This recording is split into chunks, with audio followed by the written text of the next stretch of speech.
ना कायमी नाही याची जाणीव झाली की काय होतं ते सगळं गायब होऊन जाते आणि माहीतच नाही अनुगम नुसतं हाय म्हणून जर ठेवलं असेल तर काय सांगायचे. शंका माणसाला अज्ञानाकडे ढकलते. मग शंका निरसन करतो कोण? सद्गुरु. आणि ती शंका होती ज्ञान कशाला म्हणा. चला लोखंड केवळ कृष्णावरणा त्याचे शोधवाळा होय दर्पणा तैसे अनंत ज्ञान पूर्ण परिपाक केला आहे. लोखंड केवळ काळा आहे. त्याचं वर्ण म्हणजे रंग काळा. त्या काळ्या रंगाच्या लोखंडाला घासून घासून घासून घासून काय केलं? चमक आणली. म्हणून काय त्याचा काळेपणा गेला काय? नाही जात महाराज. मग जो अज्ञानातला अज्ञान आहे, ज्याला ज्ञानाची प्राप्ती करूनच घ्यायची नाही, ज्याला ज्ञान नकोच आहे, त्याला काय घासतात?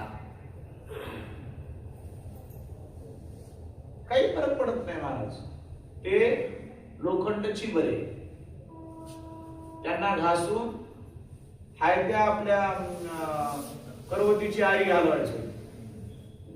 काही काही लाकडं कापत नाहीत महाराज. कापणारा माणूस कटाळून जाईल. तसे काही काही अज्ञानी जीव असतात. त्या अज्ञानी जीवा लोखंडासारखी गत पाप केला त्याला महाराज पातळ जरी केलं तरी ते पुन्हा काळच होणार आहे. चला तैसात्म सुखाचा भोग ज्ञानाने रिगावे ज्ञानाचे अंग ते वसंतांचा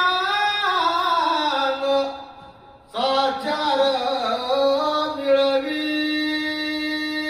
बघा आता हे फार महत्वाचं आहे.